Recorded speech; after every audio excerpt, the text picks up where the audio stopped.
I received a voicemail from my mother at 7:40 a.m., just as I parked in front of the office in downtown Seattle. Before I could turn off the engine, my phone lit up with a red voicemail icon. One number, one message, one blunt sound marking the collapse of 16 years of commitment. I put on my headphones. In that moment, I naively assumed it was another routine favor. Mila, can you review the next quarter's plan? Or, Mila, would you join me for a meeting with an investor next week? But her voice this time was entirely different. Mila, my mother began, her tone flat and emotionless. No, sweetheart, not a trace of warmth.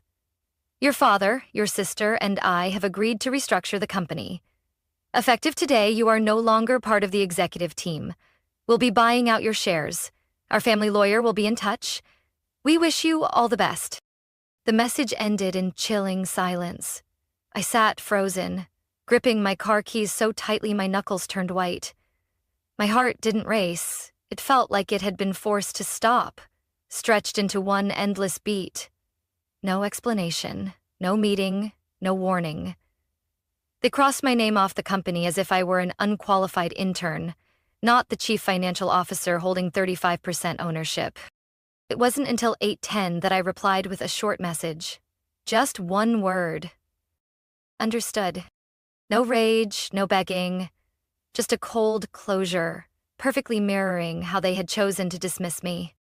I didn't go into the office that day. Instead, I drove straight to Kirkland to the estate lawyer I had met 2 years prior when handling my grandfather's will. I needed someone who understood the company's history. Someone who had witnessed the original ownership split. My father with 40%, my mother with 25%, and me with 35%. My sister, Julia, had never held any shares but always acted like she ruled every decision. The lawyer peered at me through his thin-rimmed glasses and asked slowly, "Are you absolutely sure? Once you begin the process of selling your stake, there's no turning back." I nodded, not a hint of hesitation. They thought I'd cry? Pound on their door? Beg? No. They underestimated the very person they had labeled good with numbers, but lacking vision. I didn't say anything aloud, but in my mind I whispered, "Fine. If you want me gone, I'll leave, but not empty-handed, and certainly not quietly." I signed the initial documents to begin the sale of my shares. My lawyer would find a suitable buyer, not out of revenge, but to make them face the consequences of the very decision they had made. 16 years of tireless work. 6 times I used my personal savings to keep cash flow afloat. 3 job offers from major corporations I turned down out of loyalty to my father. And now, it was all swept away by a voicemail under 1 minute long. I walked out of the law office into the light rain of Seattle, and yet my clarity had never been sharper. Their betrayal didn't shock me.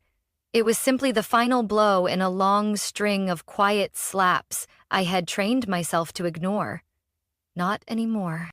Back home, I powered up my laptop and started cleaning house. Not my wardrobe, but financial records, data, and memory.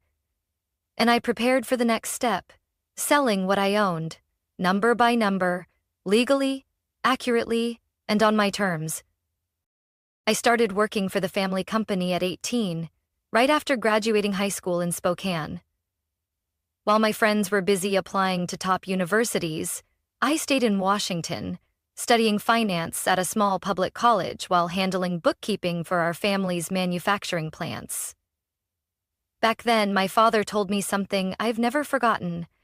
If you want to prove you're not just the spoiled youngest daughter, start by working like everyone else. I worked unpaid for the first 2 years. By year 3, I received a modest stipend, just enough to cover rent and tuition. But I never complained. I believed what I was building was a solid future in a legacy my grandfather, the company's founder, had built from the ground up. My father stepped down from operations when I turned 23. My mother, Janice, took over as CEO, and Julia, my sister, 6 years older, who studied communications in California and never worked a full week in any plant, was suddenly made head of public affairs. When I asked why, my mother said, "Julia has the face for it. You're great with numbers, so the accounting office is where you belong." I nodded, even as those words sliced something deep inside me. When the main plant in Bellingham experienced a production line failure that led to a massive return of orders, I was the one who stayed up until 3 a.m. rechecking the entire payment system. I uncovered nearly $320,000 in losses due to pricing errors. I presented my findings and proposed a cash flow restructuring. Result? The company recovered from its debt backlog within 3 months. Julia later held a press conference and told reporters, "Our family executed a bold and strategic turnaround. Not one mention of me. Not even a glance." That fall, when I was 27, we had a chance to open another facility in Idaho. The initial investment required more than $400,000. My mother and Julia believed securing a bank loan was the best route, but the loan application was denied.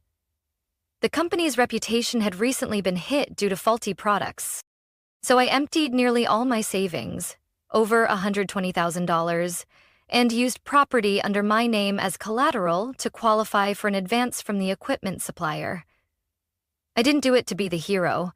I did it because I thought, if I don't step in, the company will fall into the hands of outside investors and we'll lose control of our family legacy. We pulled through. But the moment the plant was running smoothly, my mother handed over financial oversight to an external consulting firm.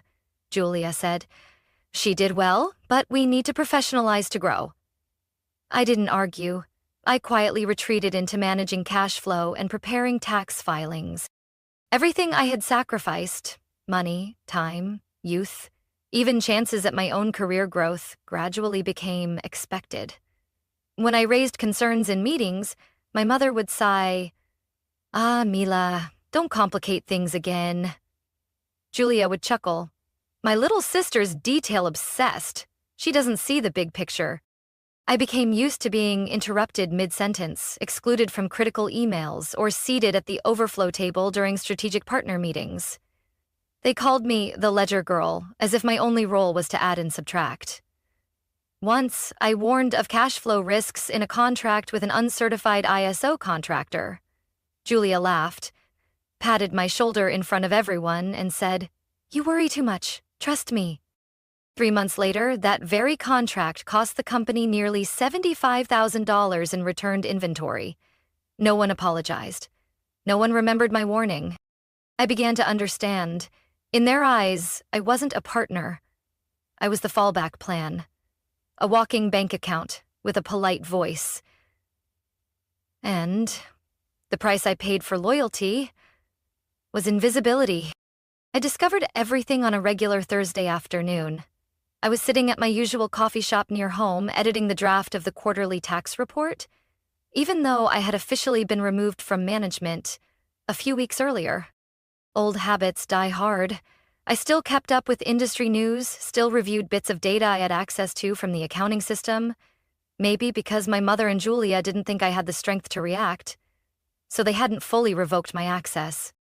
While taking a break, I absent-mindedly opened LinkedIn, and then, buried among product announcements, job postings, and internal industry news, a post appeared that made my chest tighten. Julia stood next to a man I'd never seen before. The two of them were shaking hands in front of a large backdrop with our company's logo. The caption was short but cutting, "Welcoming Mr. Donovan Price to the Rawlings manufacturing family, a new chapter for clean manufacturing in the Pacific Northwest." Donovan Price, a CEO known for leading a private equity firm infamous for gutting and flipping struggling family-owned companies. I read that caption over and over. Not a single mention of me. Not one word acknowledging that this company once had a shareholder named Mila Rawlings, holding 35%. Part of my grandfather's legacy. It felt like reading my own obituary, not because I missed the power, but because the truth was now clear. They had planned to push me out long ago. They just needed me to stay quiet. And I had done exactly that. Until they believed they could erase me completely from the story. I called my mother right after. "Oh, that," she said, her tone dismissive, like I had just asked if she went grocery shopping. "We meant to tell you, but everything happened so fast." "This is a major strategic partner," I said, trying to keep my voice steady. "It directly affects ownership structure and the value of my shares. Why wasn't there a meeting? Not even an email, a phone call?" She paused for a few seconds, then delivered her response. "Light as air, heavy as stone. You're not there every day anymore. We didn't think you'd fully understand the complexities of this deal." I gave a dry laugh. "You mean I'm not qualified?" "I mean, you stepped back, Mila. You can't expect to pull away and still have a say." Her voice was syrupy sweet and sharper than any knife. Then Julia joined the call. I could picture her perfectly, confident, red lipstick, champagne glass in hand. "We only signed with Donovan to take the company to the next level," Julia said.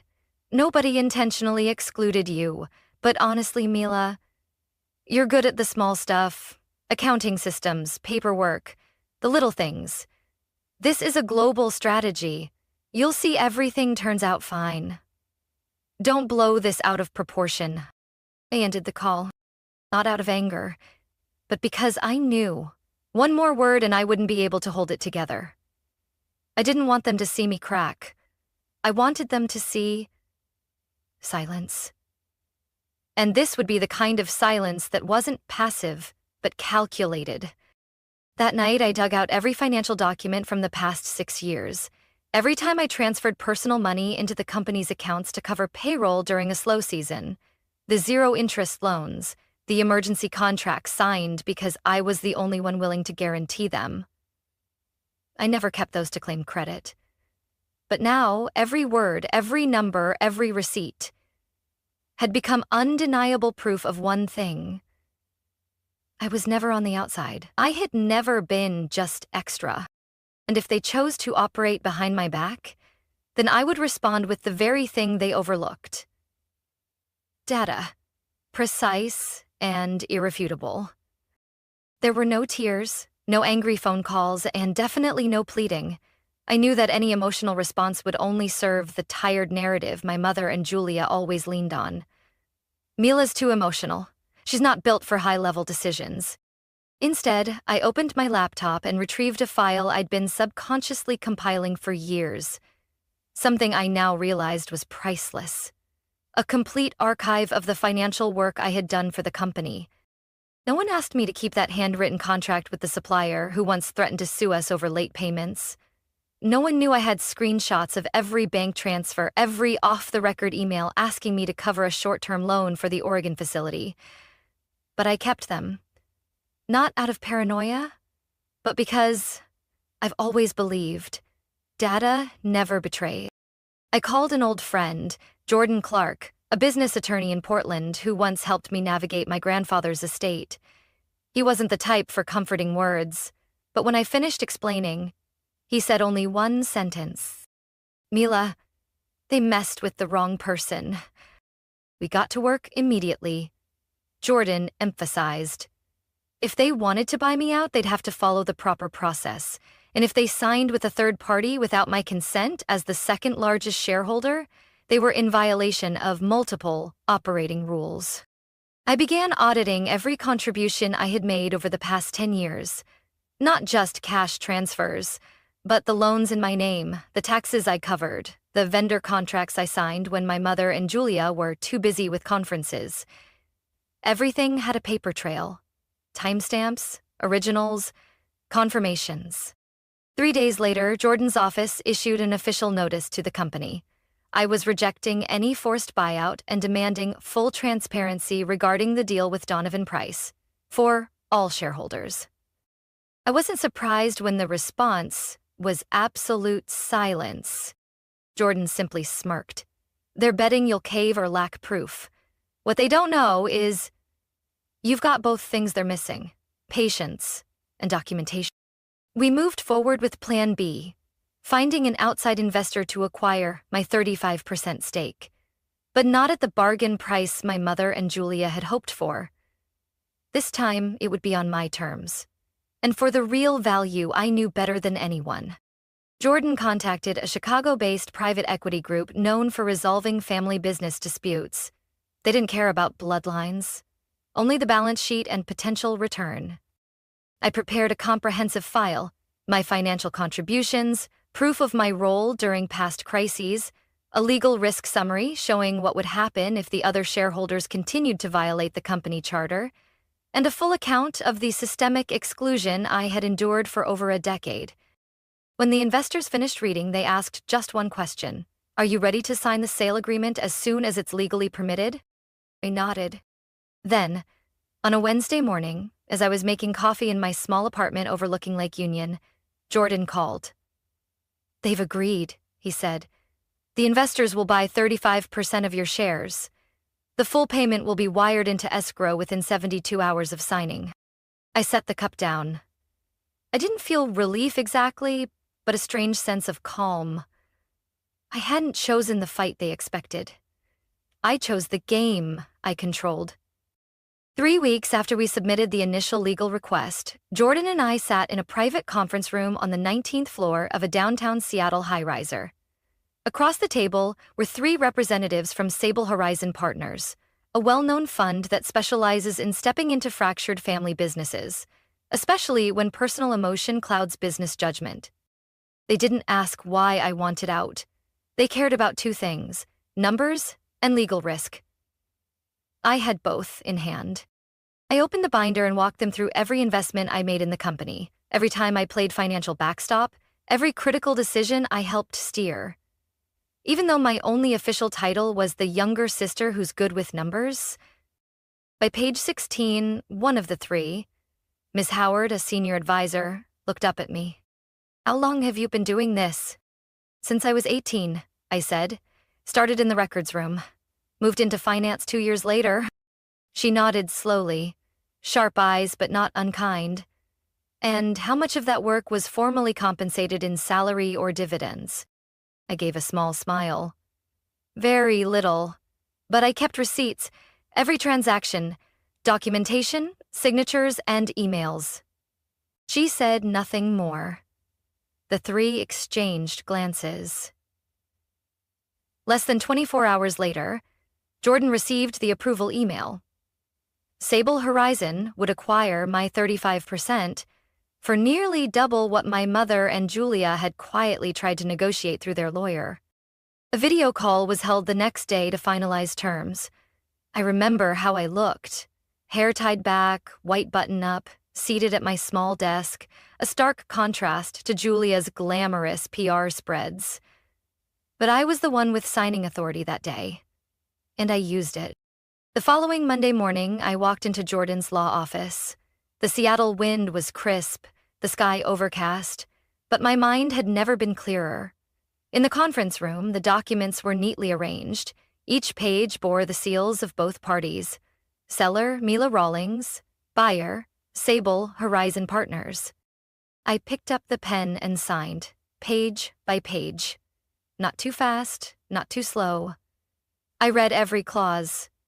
Benefits, obligations, and the terms of the stake transfer, which would be disclosed to the company within 48 hours. No background music, no champagne, just the steady scratch of pen on paper, and the drumbeat of my own heart. Rapid, but resolute. When I signed the final page, Jordan murmured, "That's it." I looked at him and nodded. "From now on," he said, "they can't call you an outsider anymore. Not because you belong, but because you just walked away with all the power they never thought you'd use." 48 hours after I signed the equity transfer to Sable Horizon, their managing director, Miss Howard, sent an official notice to Rawlings Manufacturing's leadership board. In the letter, she declared that the fund was now a strategic stakeholder with 35% ownership and would be initiating a 2-week comprehensive audit, effective immediately. I heard nothing the first day, but by the second morning, my phone wouldn't stop ringing. 12 missed calls from my mother, 6 from the main office, and 7 from Julia, all within under an hour. I didn't pick up. I didn't reply. I sat in my small apartment, played soft music, and continued my new freelance financial consulting work. I had a life of my own now, no longer shackled to phony family dinners or board meetings where I was only there to take notes. Then, around 2 p.m., an unknown number popped up, and instinct told me to answer. The voice on the line was shaky, rushed. "Mila? It's Mom." I stayed silent. "I know you sold your shares, but they're freezing everything, Mila. They want 5 years of financial records. They're questioning the investment flows for the new plant, the contract with Donovan, even the undisclosed loans not reported to shareholders." I kept my tone even. "Then just cooperate. They're only doing what responsible stakeholders do." She paused, then lowered her voice, nervous, pleading. "You can help, right? You still have backups of the reports you did. If you could just tell them..." I cut in gently. "You used to say I didn't understand the complex layers of the company, that I was just the one who crunched numbers. You wanted me out and you got it. Now you and Julia can handle the strategic stuff you're so good at." 2 hours later, Julia called. I answered, not because I wanted to talk, but because I wanted to hear how the face of the company would handle the spotlight turning against her. "Mila, you're destroying everything," Julia nearly hissed. "They're not who you think they are. They're not here to help. They're tearing everything apart. You have to call them." I interrupted, my voice cool, even slightly amused. "Why not use that global strategic vision of yours to negotiate? Mom's breaking down, Mila. They're threatening lawsuits, asset freezes, forcing us to sell." I sighed. "Julia, you always said I only handled minor tasks. Don't dump major ones on me now." And I ended the call again. At exactly 8 p.m., Jordan sent me the initial scan from Sable Horizon's preliminary review. They listed nearly 14 irregularities in Rawlings Manufacturing's financial reports over the past 3 years, including an undisclosed short-term loan of $840,000 that never appeared in the shareholder minutes, and a misvalued contract tied to Donovan Price, off by nearly $300,000. They recommended a temporary freeze on all asset expansion decisions and third-party independent auditing. I forwarded the findings to my mother and Julia without commentary. No message, just one line. "Refer to section 5.3, page 17. An hour later, Julia texted, "I get it. Have you been planning this for a while?" I didn't respond, because they didn't need to know how long I'd been preparing. They only needed to understand that my silence was never surrender. It was the calm before the trigger pulled. By week 3 of the audit, it wasn't a crack anymore. It was a full-blown structural collapse. Sable Horizon's draft spanned 47 pages, with multiple sections flagged in deep red, signaling serious violation. According to the report, over the last 4 years, Rawlings Manufacturing had quietly amassed over $2.3 million in debt, primarily from misused funds, shady contracts, and unreported short-term loans. One of the findings stunned me. Part of that debt had once been quietly covered by my own savings, labeled as internal advances, never properly documented. I didn't regret helping. I regretted believing they'd ever acknowledge it. And now, there was no one left for them to lean on. Sable Horizon issued an urgent memo to the board. Suspend all expansion investments, freeze all internal credit funds, and submit financial records to the legal authority handling corporate fraud. Jordan broke the news while I was heading to the Portland airport for a financial summit. He said, "Mila, it's no longer just an internal audit. This could escalate into a shareholder fraud case." I wasn't surprised, I just asked, "What about Donovan Price?" Jordan exhaled. "Looks like they promised Donovan terms well beyond their legal authority. Projected profits, transferable shares. If proven false, he could sue for bad faith and breach of trust. In short, everything they once whispered, built on overconfidence and backroom deals, was unraveling. Layer, I received an email from a former employee, someone I mentored as an intern. Just one sentence.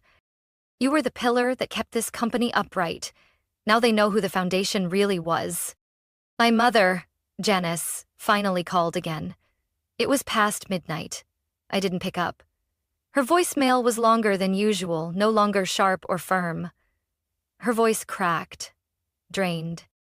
Mila, I know you're angry, but I never thought it would get this far.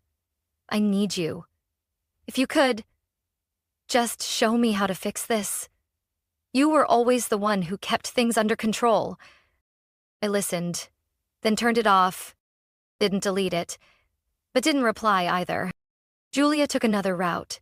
She posted a long statement on LinkedIn, hinting that certain former employees had turned their backs for selfish reasons. The comments split: half were old allies siding with the family, half were ex-employees who had worked directly with me, and they knew the truth. One wrote, I worked under Mila. Without her, the South plant would have shut down in 2020. Don't forget that. I didn't need to respond. The truth was speaking for itself, loud and clear.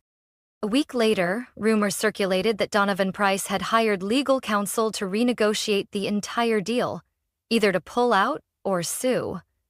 Sable Horizon pressed further, requesting financial logs dating back to 2014, when I was the only one handling the Western branch's budget. A senior finance executive from a global firm sent me a job offer. Attached was a note. I've heard about you. The kind of person who walks away from a company, but leaves behind a wake strong enough to make the markets stop and look back. I didn't reply right away. I wasn't rushing to consider it. Not because I had doubts, but because I understood. This wasn't just a job offer. It was a sign that I no longer had to play the quiet one behind the scenes, judged by whispers within the family. Outsiders, those who saw through data and results, recognized me more clearly than the people who'd shared my dinner table for nearly 2 decades. I knew, from that moment forward, this wasn't just between me and my mother, or between me and Julia. This was the fallout of decisions made under dim lights. Choices they thought no one would trace back, no one patient enough to rewind every step. But there was me. I had kept every receipt, every email, every transaction. Not for revenge, but in case the day came when I'd need them. And that day had come. I didn't start the fire, but when they cut me out, erased my role, silenced my voice, they struck the match themselves. I didn't return to Spokane. Not out of anger, not to avoid them, but because I had finally accepted some pieces were never meant to fit back together. Not because they broke, but because they never truly belonged. Rawlings Manufacturing was no longer mine. And the truth is, it never really was. No matter how many years I gave it, no matter how many dollars I funneled in to patch its wounds, or how many late nights I stayed to audit the numbers. Here is the American English translation of your text, with natural unit conversions, proper formatting for AI voiceovers, and no content added. I used to think that if I just tried a little harder, proved myself enough, I'd be accepted as a real part of the family. Not by blood, but by worth. But life doesn't operate on some neat equation of effort equals love. Now, I live in a small apartment in Portland. It's not luxurious or showy, but it's the first space in my life I can truly call my own. Untied to obligation, untouched by the legacy others always assumed they understood better than I did. I've accepted a consulting role with a network of women-led startups, partly because the work suits my expertise, but mostly because I want to use my skills to help women like I once was. Doing more, carrying more, yet being valued far less. Each morning, I still brew my black coffee, read industry news, and check my email. But my heart doesn't race anymore at the thought of a surprise call from my mother or a message like, "Mila, the East Side plant's down again. Can you handle it?" No one assumes I'm available by default now. I've redrawn the lines, firm and clear. I don't answer unscheduled calls. I don't accept meeting invites just to stay in the loop. I don't let anyone tell me I should be more understanding. It's your mother. Especially not someone who once left me a voicemail as cold as steel. My relationship with my mother and with Julia hasn't been completely severed, but it's no longer close. We exchange holiday greetings occasionally. I haven't blocked them. But I also don't try to fix what's already broken. I've learned that family isn't always where love comes unconditionally. Without respect, all that's left is an empty shell of obligation. My real family, I've slowly found in people who share no blood with me. Jordan, steadfast, never once asking, "Are you sure?" when I make a major decision. Emma, my old college roommate, now a mother of two, who texts me, "Proud of you, Mila," every time my name appears in an article. And myself, the version of me that knows how to protect, not just endure. Some nights, I still lie in the dark, thinking about what I've lost. Not the money, not the equity, but the belief that if I just tried harder, I could fix it all. That belief is gone. But I've found something else, freedom. Not the shallow kind that comes from not having a boss, but the deep, quiet kind that comes from no longer needing approval from people who once treated me like a tool. I no longer need to be seen. I see myself. I no longer need to be acknowledged. I acknowledge what I've built. I'm not waiting for an apology, and I don't need their regret. One time, Emma asked me, "If you could go back, would you leave sooner?" I thought for a moment, then shook my head. No, because if I hadn't walked the whole path, I'd always wonder, maybe just a little more effort would have changed everything. I needed to see it through, to know I wasn't wrong. I just needed a different road.